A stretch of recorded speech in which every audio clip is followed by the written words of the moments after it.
Mes chers compatriotes, togolaises et togolais vivant dans la diaspora, aussi bien que sur le territoire du Togo.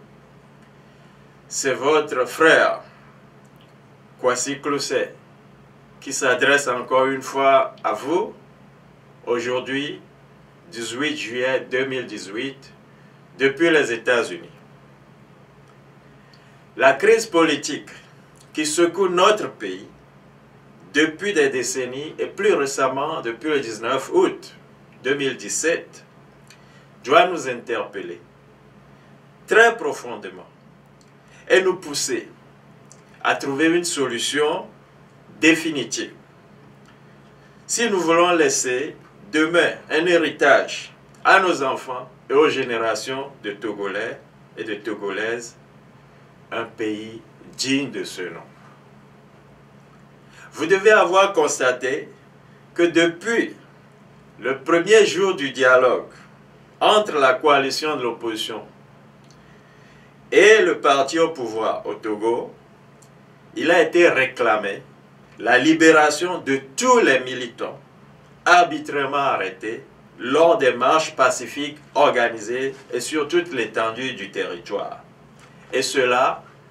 en vue de maintenir un climat d'apaisement dans notre pays. Vous devez aussi avoir constaté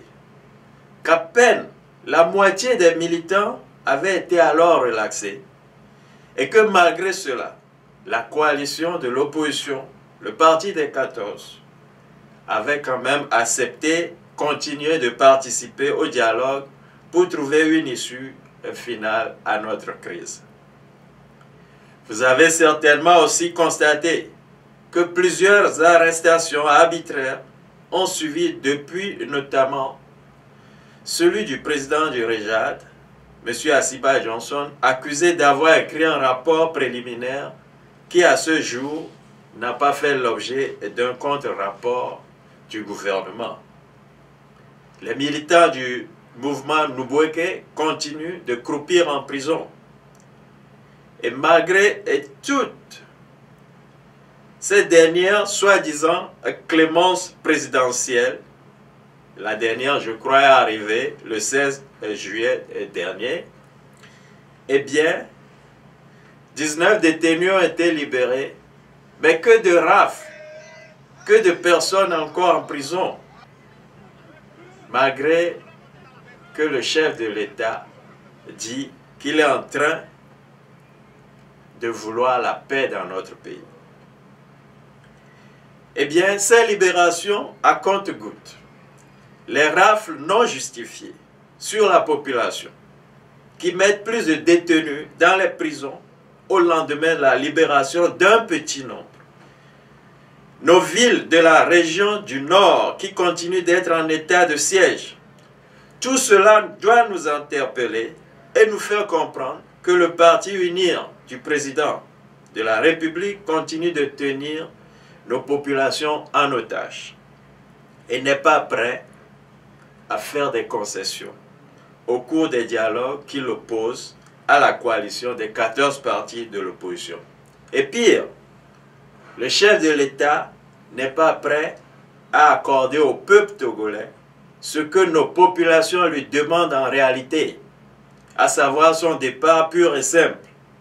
et la transition, sinon la transmission de son pouvoir à une entité neutre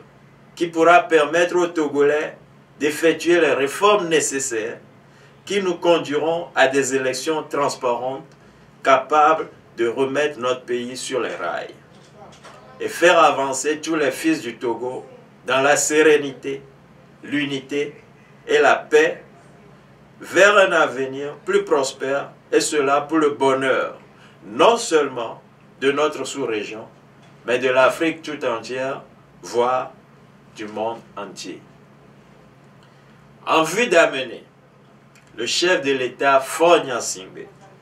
à arrêter son marchandage avec nos militants, et afin de relancer un véritable dialogue entre le peuple togolais et les politiciens qui prennent notre pays en otage, je vous annonce que ce vendredi 20 juillet 2018, je serai en direct, live sur Facebook, depuis les jardins de la Maison Blanche, à la place dénommée Lafayette. De 10h à 17h, pour une journée symbolique, je serai en grève de la faim. Cette grève de la faim symbolique d'une journée, je vais la faire afin d'amener le monde entier et surtout les États-Unis à faire pression sur le gouvernement togolais pour que tous les prisonniers, je dis bien, tous les prisonniers politiques du Togo, qu'ils soient libérés avant la proposition prochaine d'une solution de la CEDEAO pour la sortie de la crise au Togo. J'encourage tous les Togolais, notamment de la diaspora et tous les amis du Togo, à suivre mes pas et à engager des actions devant les consulats des pays qui s'intéressent à un dénouement pacifique de la crise togolaise, notamment le Ghana, la Guinée, le Nigeria, bref, les pays de la CEDEAO, la France, l'Allemagne, les États-Unis surtout, afin qu'ils accentuent leur pression sur le président Faure Gnassingbé pour trouver une solution rapide et durable pour le Togo. La grève de la faim pourra être suivie en direct, je le répète, ce vendredi 20 juillet 2018, depuis les jardins de la Maison Blanche aux États-Unis, à partir de 10h locales et retransmise en direct sur Facebook via Média 2 Africa.